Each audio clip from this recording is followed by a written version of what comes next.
Welcome back to Kari's Confessions, a nonprofit exec tells all. I'm Kari Anderson, principal with Incite Consulting.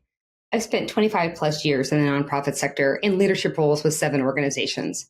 Now, I provide coaching and consulting services to ensure that nonprofits, like yours, have the structure, systems, and practices to do your best work. Wherever I go, I continue to hear that nonprofit execs need a space to gather, to receive tools, feedback, and advice that encourages you to stay the course. It doesn't seem to matter if you're in a village of 182 or a metropolis of millions. Nonprofit work is both gratifying and lonely. I'm here to make sure that you have a chance to breathe, laugh, smirk, and get excited again about the important work that you do. Today's topic is for-profit business strategies that nonprofits should adopt. If you've been in this sector for a while, you may want to join me on this bit of a soapbox. Today, I want to talk about the reasons nonprofits aren't successful and how that can be turned around. 3 takeaways to take note of during today's podcast. 1, why nonprofits fail and how to avoid this. 2, how to apply business practices to your business. Remember, nonprofit is a tax status, not a business model. And 3, the importance of evaluating on a regular basis. The nonprofit sector is doing good work, fighting the good fight. Nonprofit professionals, board directors, and volunteers are passionate and committed to the cause. And despite these things, there are internal operations that aren't working in many organizations.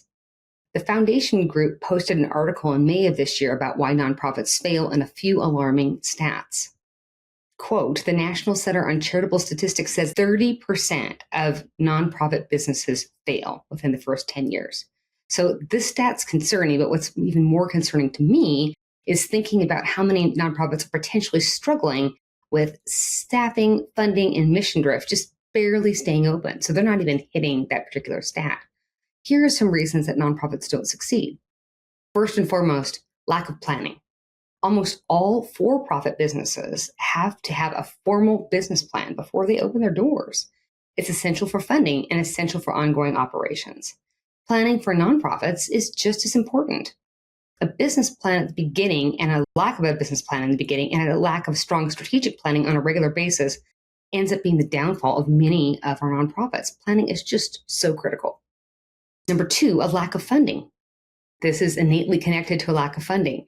A fund development plan is essential, not a fundraising plan, right? A fund development plan. And having board directors and team leadership well-versed in nonprofit funding is absolutely critical for your organization. With a lack of funding, you are destined for failure. Number 3, efficiencies in the team and in leadership. Training and professional development is just as important in our sector as it is in the for-profit sector. Many nonprofit professionals share with me that they've kind of been thrown into the role to fill a gap that existed in the organization without any sort of formal training. It's more on the job as we go. While that's kind of a hallmark of our sector, it's certainly not a recipe for success. The same happens with board directors. People are recruited and brought on, but we're not given the tools and resources to succeed as a board director. Number 4, burnout. Nonprofit work, as enjoyable as it is and as important as it is heavy. Organizations are seeking to solve the big challenges that impact people and communities, and they're wearing a lot of hats while doing it. It's exhausting. It's easy for employees to become burned out and not perform the job well. So, here are some business practices that can and should be applied to nonprofit operations. 1, consistently evaluate program success by determining if the need is still relevant to the community that you're serving and if your program has the funding to sustain it. 2, operate as efficiently as possible, but not at the expense of hindering access to needed technology and resources. Sometimes we're so cost conscious, right? So conservative, often still operating in scarcity mentality, that we limit access to things needed to efficiently and effectively get the job done. 3, embrace the entrepreneurial mindset and innovate. 4, challenge the status quo. Don't continue to do things the same way just because that's how they've always been done at your organization. Think creatively. Embrace new ideas and strategies. 5, utilize networks for collaboration. Think about cross-sector partnerships. What local businesses align with your mission and share similar values? How can you partner? 6, market. Share what you're doing and the impact it's creating in your community. Don't be afraid to tell your story and toot your own horn. When you do, just make sure to acknowledge your work is possible because of your generous partners, individual donors, businesses, funders, volunteers, etc. 7, build a team.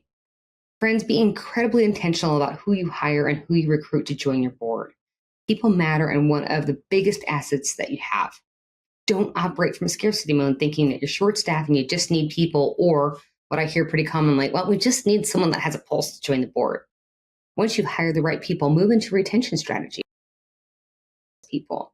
There are so many professional development opportunities that cost little to nothing. Give people a chance to grow and learn. It matters.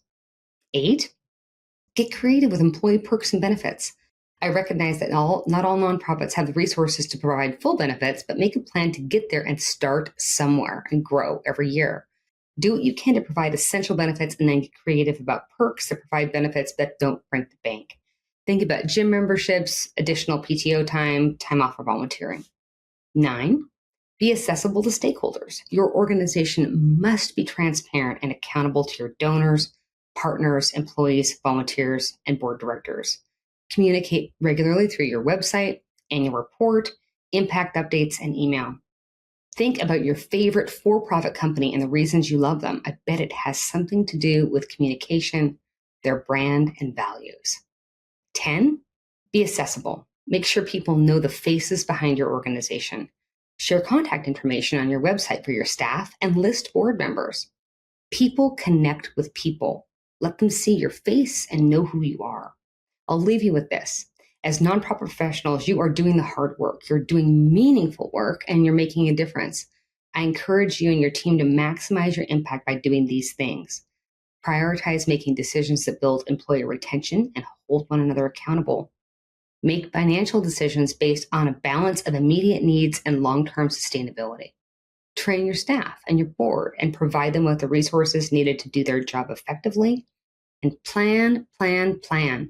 Have a strategic plan that is a living and working document.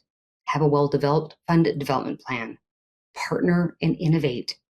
Be intentional and strategic. Remember our 3 takeaways. Number 1, why nonprofits fail and how to avoid this. 2, applying business practices to your business. And 3, evaluating on a regular basis. Make sure to follow me on your favorite streaming platforms, including YouTube, Apple, and Spotify. For additional resources and tools, follow me on Facebook, Instagram, and LinkedIn. You can also check out my website at inciteconsultinggroup.com. Thanks for joining me today. Have a great week.